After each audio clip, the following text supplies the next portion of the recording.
Bonjour, bonjour, chers abonnés sur la chaîne, chers passionnés amis des oiseaux des Canaries et des chardonnerets.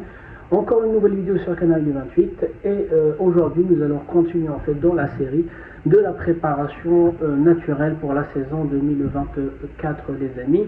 Donc comme les anciens le savent, on a déjà démarré la série avec des recettes naturelles les amis. Je vous mets les raccourcis vers les vidéos. Donc on avait vu la préparation pour chauffer les canaris pendant le froid, la préparation pour augmenter la résistance des canaris pendant le froid, la préparation pour soutenir le système digestif pendant le froid, et tout simplement aujourd'hui nous allons voir en fait la préparation naturelle pour un bon apport énergétique après en fait entre la fin de la mue et puis le début de la préparation à la reproduction. Donc après la mue difficile, certains éleveurs ont des questions les amis, c'est tout à fait normal. Quand est-ce que les oiseaux peuvent être repréparés à nouveau quand la mue les a fatigués? Idem, les oiseaux quand ils n'ont pas d'appétit, qui n'ont pas récupéré, qui n'ont pas assez récupéré après la mue, comment on peut les repréparer à nouveau pour la reproduction? Ce ne sont pas des questions faciles les amis, car chaque oiseau est différent. Et par contre, on peut se baser sur certains critères pour savoir si nos oiseaux ils ont bien récupéré ou pas. Par exemple, vous regardez la couleur du bréchet, donc indépendamment de l'état du bréchet, c'est juste la couleur de la peau du bréchet. Donc si c'est une couleur bleue foncée, c'est que l'oiseau n'est pas prêt à démarrer en fait une période de préparation à la reproduction. Idem, si vous voyez que dans cette zone-là, il a des pellicules, il a des croûtes, c'est pareil, c'est qu'il n'est pas prêt pour pouvoir démarrer une nouvelle saison de préparation les amis. Donc la couleur de la peau ainsi que la texture de la peau peuvent jouer en fait un rôle dans l'indicateur de l'éleveur. Donc le mélange énergétique à base de vitamines, d'oligo-éléments et de produits naturels, les amis, ce mélange-là, il sera le parfait électrolyte naturel pour nos oiseaux entre la période la fin de la période de mue et le début de la période de préparation à la reproduction les amis. Comme vous savez, les vitamines sont nécessaires pendant toute l'année. Cependant, après certains efforts intenses comme la mue, comme la reproduction, comme les expositions, les concours, etc., les oiseaux ils auront besoin de plus de vitamines que d'habitude les amis.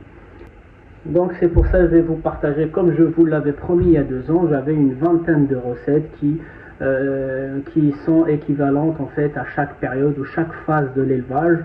Mais durant les 2 dernières années, on a plutôt travaillé avec les compléments alimentaires pour vraiment comprendre ce qu'on fait. Et puis cette année, on va laisser, enfin pour moi, je vais laisser de côté les compléments alimentaires en cas de problème. Et puis je vais anticiper avec les produits naturels, d'où l'intérêt et le switch en fait sur mes techniques. Donc pour cette vidéo les amis, j'aurai besoin d'une betterave de petite taille, j'aurai pas besoin de faire énormément de quantité parce que ce que je vais leur donner aujourd'hui, je leur ai déjà donné hier aussi. Donc hier j'ai fait l'erreur, en fait au lieu de préparer un mélange pour 2 jours, en fait j'avais pas fait attention, j'en ai pas fait assez hier et donc du coup je me vois obligé de refaire pour aujourd'hui. Donc du coup j'ai eu l'idée de partager avec vous les amis cette fois-ci. Donc la betterave qui est un légume bêta vulgarise les amis, riche en fibres, riche en vitamine C, riche en vitamine B6 et riche en minéraux, c'est de la bêta-carotène. Le gingembre, on l'a déjà introduit sur les 2 premières vidéos. Le citron, pareil, je reviendrai aussi sur d'autres recettes à base de citron et d'ail. Je vais vous expliquer la combinaison, à quoi ça va servir dans un élevage amateur, les amis. Le miel qui est un antiseptique puissant, les amis.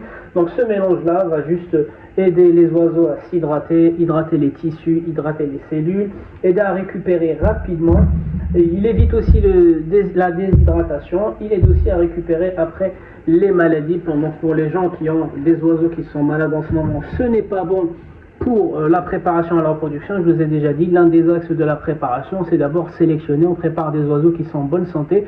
Les oiseaux qui sont malades, il faudra les mettre de côté, il faudra d'abord les guérir. Et une fois qu'ils sont guéris, si vous voulez pouvoir accélérer leur préparation, vous pouvez déjà leur administrer cet aliment énergétique pour pouvoir récupérer rapidement et puis les intégrer dans le lot des oiseaux en cours de préparation. Les amis, tout simplement, vous dimensionnez bien sûr les aliments en fonction de votre élevage. Là, je vais nourrir une trentaine de becs droits. Donc, j'aurai besoin d'une petite betterave de cette taille-là, les amis. Je vais la couper. Voilà, en 3 morceaux. Je vais la mettre là-dedans. J'aurai besoin d'un demi-citron. Voilà. Donc, hier, j'ai fait un citron complet. Je me suis rendu compte que ce n'était pas assez pour 2 jours.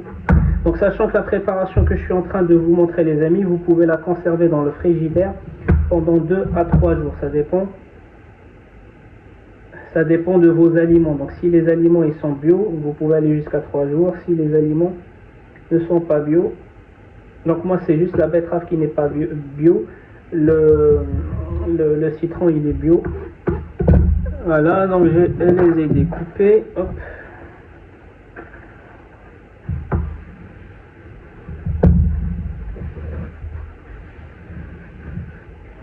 Donc à ça, je vais rajouter du gingembre, les amis. Pas beaucoup, hein, une petite pincée de gingembre. Et à ça, je vais aussi rajouter une petite cuillère de miel, les amis.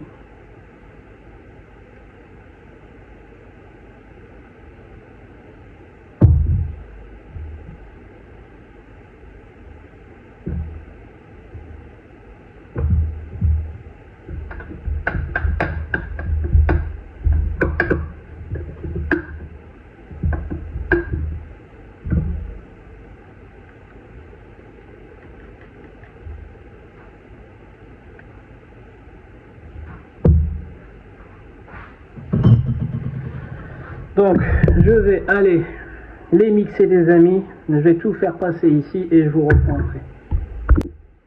Donc, les amis, donc après les avoir mixés, ça va devenir une pâte comme ça.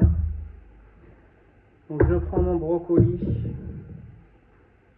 Donc, ça, c'est la pâte que je devais leur donner aujourd'hui.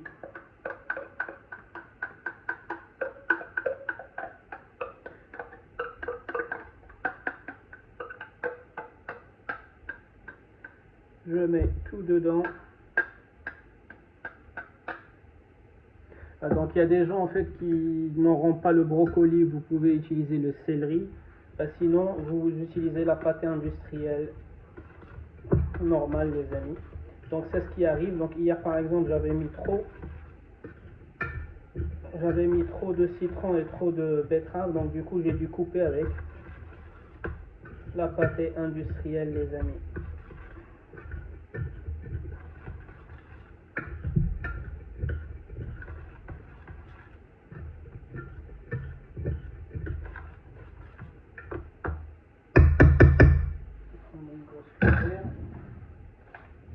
Donc, il faut bien étaler le produit.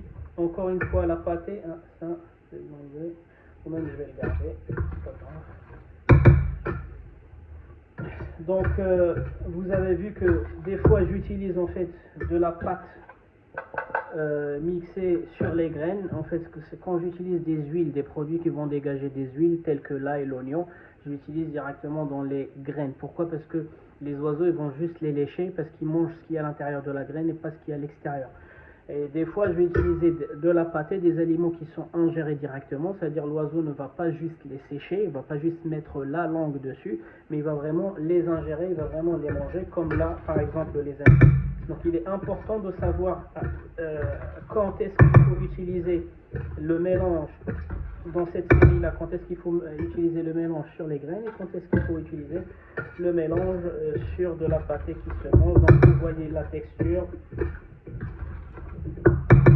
Voilà, donc si jamais par exemple vous vous retrouvez avec une texture un peu beaucoup plus humide, vous rajoutez un peu de pâté industriel ou du couscous ou du crust ou ce que vous avez sous la main, les amis. Donc là, je vais attendre qu'elle sèche un petit peu et puis je vais la remélanger. Comme vous le savez, en fait, les pâtés, quand on utilise une composition de pâté, les amis, il faut toujours laisser la pâté reposer. Il faut laisser en fait les molécules et les grains reprendre leur forme, les aérer tout le temps. Donc quand on fait ça, on est en train d'incorporer l'air dans la pâtée pour éviter les germinations, pour éviter le développement de champignons, de levures, etc.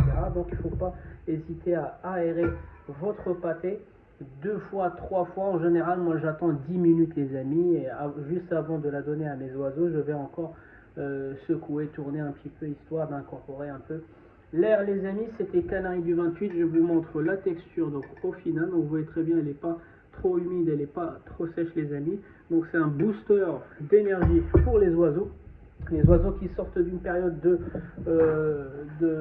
soins parce qu'ils étaient en maladie ou quoi que ce soit, ça vous permet en fait de les faire converger rapidement vers les autres oiseaux en leur apportant ce mélange énergétique. Les amis, c'était Canaille du 28, je vous souhaite un bon visionnage et je vous dis à la prochaine vidéo.